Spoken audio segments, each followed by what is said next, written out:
से अच्छी बात क्या हो सकती है। हमारे राष्ट्रपिता महात्मा गांधी बापू भी कहते हैं कि स्वच्छता राष्ट्रीय सद्गुण होना चाहिए। गंदगी हमारे देश का राष्ट्रीय रोग है, इसे निकालना ही पड़ेगा। ये हमारी सब भारतवासी की जिम्मेदारी है। स्वच्छता शरीर, मन, गांव, शहर और हवा स्वच्छ होगी तो जमीन पे स्वर्ग उतर आएगा। हर मानव का स्वच्छता से स्वास्थ्य अच्छा रहेगा। हमारे देश के बच्चे कम बीमार पड़ेंगे। हमारा कर्तव्य है कि स्वच्छता में सहयोग दें। स्वच्छता से रोग काबू में आएगा हमारे और हम समर्थ भारत बना सकेंगे। स्वच्छता से जीवन में उत्साह बढ़ेगा और हम अच्छे काम कर सकेंगे। इस अभियान में हम सबको और टीवी, समाचार पत्र, रेडियो, प्रसार माध्यमों को भी स्वच्छता अभियान में सहकार देना चाहिए। जय हिंद, जय भारत, जय जय गरीब गुजरात, मेरा गांव स्वच्छ गांव, मेरा गुजरात स्वच्छ गुजरात करवाना है। આપણે અમે જે નાના હતા ને ત્યારે કોઈ ગીત ચોખ્ખું ઘરનો આંગણો, ચોખ્ખું ઘરનો ચોક, તેથી રીઝે જગનો લોક, અને સ્વચ્છતા ત્યાં પ્રભુતાવિત્વ કહેવાય છે। જ્યાં સ્વચ્છતા હોય ત્યાં જ માણસને રહેવાનું મન થાય। અને સ્વચ્છતા આપણે ગીત પણ છે, તું રંગાઈ જાને રંગમાં, સ્વચ્છતા તણા અભિયાનમાં। તો આપણે બધાએ પણ આપણું આ શરીર છે એને આપણે સ્વચ્છ રાખવાનું। આપણે શરીર કોણે આપ્યું? ભગવાને। તો આ શરીરમાં આપણે નખ નિયમિત કાપવા જોઈએ, વાળ નિયમિત કાપવા જોઈએ, માથામાં નિયમિત ગોબરેલ નાખવું જોઈએ, નિયમિત દાંતણ કરવું જોઈએ, બ્રશ કરવું જોઈએ।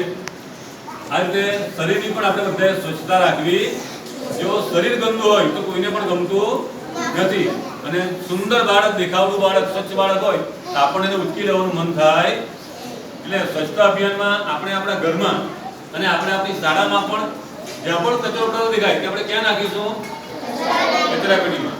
ઘરે પણ આપણે એવું કરીએ કે મમ્મી પપ્પાને વાત કરીને આપણે એક નાની કચરાપેટી મુકાવીએ કે જેથી ઘરના કોઈ પણ સભ્ય કંઈ પણ કામ કરે અને કામ કરતા જે કચરો પડે ને તે ક્યાં નાખે? તમારી મમ્મી શાક સમારે અને જે કંઈ બચે ને તે કચરાપેટીમાં નાખે। તમે ઘરનો કચરો વાળો તે કચરાપેટીમાં નાખે। અને શહેરમાં સ્વચ્છતા રહે એટલા માટે નગરપાલિકાએ અલગ અલગ જગ્યાએ કચરાપેટી મૂકેલી છે। આપણી શાળામાં પણ છે ને, અને ઘરે ઘરે પણ કચરાપેટી આપેલી। તો બધાએ આપણો ઘરનો કચરો ઘરની કચરાપેટીમાં, શાળાનો કચરો શાળાની કચરાપેટીમાં, જેથી કરીને આપણું ઘર પણ સ્વચ્છ રહે, શાળા પણ સ્વચ્છ રહે। અને આમ કરતા કરતા આખું આપણું ગુજરાત રાજ્ય સ્વચ્છ થઈ શકે। અને ગુજરાત રાજ્ય સ્વચ્છ થઈને બધા જ રાજ્ય સ્વચ્છ થાય તો આખો ભારત દેશ સ્વચ્છ બની શકે। માણસ ગમે એટલો સારો હોય તો ગંદો માણસ કોઈને ગમતો, અને સ્વચ્છ માણસનો પ્રભાવ પણ પડે, કોઈને સાંભળવાનું પણ મન થાય। તમે સ્વામી વિવેકાનંદ જોયા ને, ગમે ને આપણને, સુભાષ બાબુને આપણે જોયા ને, એ ગમે આપણને, કેમ કે એમનું શરીર પણ સ્વચ્છ અને મરોડદાર। એટલે સ્વચ્છતાથી જીવનમાં ઘણા બધા સારા ગુણો આવી શકે। સ્વચ્છતાથી જ આપણો ઉદ્ધાર છે।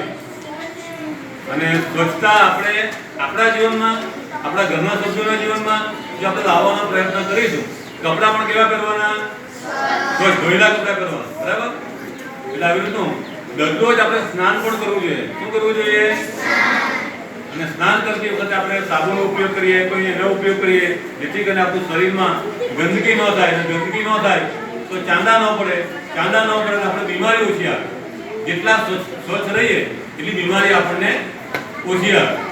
એટલે સ્વચ્છતા અભિયાનને આપણે પોતે ઉપાડીએ, બધાને સરકારમાં લઈએ અને સાથે મળીને સ્વચ્છતા અભિયાનને આપણે ઉજાગર કરીએ। આજના દિવસે આપણે બધા સંકલ્પિત ઘર,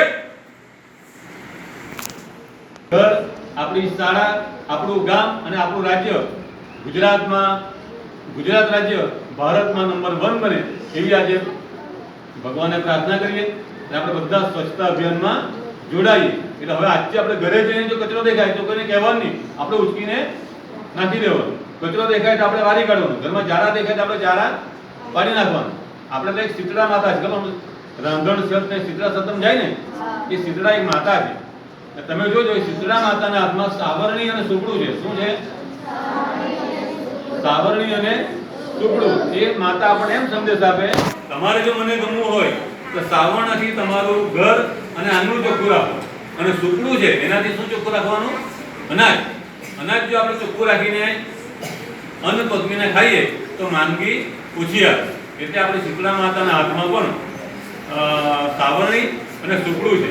એટલે જેટલું ચોખ્ખું અન્ન ખાઈએ એટલી આપણી બીમારી ઓછી આવી શકે. એટલે સ્વચ્છતાનો સદગુણ કે આપણે જીવનમાં ખીલવવાનો છે. અને આપણી માં શીતળા માતા પણ કહે છે કે તમે સ્વચ્છ રહેશો અને સ્વચ્છ ખાશો તો જ મને પ્રિય બનશો. કે પોતે સ્વચ્છતા માટે દર વર્ષે 100 કલાક એટલે કે દર અઠવાડિયે 2 કલાક શ્રમદાન કરીને સ્વચ્છતાનો સંકલ્પ ચરિતાર્થ કરીશ. ન ગંદકી કરીશ, ન કરવા દઈશ. હું સૌથી પહેલા પોતાનાથી, મારા પરિવારથી, મારા મહોલ્લાથી, મારા કાર્યસ્થળથી સ્વચ્છતાની શરૂઆત કરીશ. આપણે જાણીએ છીએ કે દુનિયાના એ જ દેશો સ્વચ્છ છે જેના નાગરિકો ગંદકી કરતા નથી. અમે ગામે ગામ અને શેરીએ શેરીએ સ્વચ્છતા અભિયાનનો પ્રચાર કરતા રહીશું. હું આજે જે શપથ લઈ રહી છું એ શપથ અન્ય 100 વ્યક્તિઓને પણ લેવડાવીશ. જે દર વર્ષે 100 કલાક સ્વચ્છતાના કામ માટે આપશે. ગાંધીજીના સપનોનું ભારત માત્ર આઝાદ ભારત નહીં, સ્વચ્છ ભારત છે.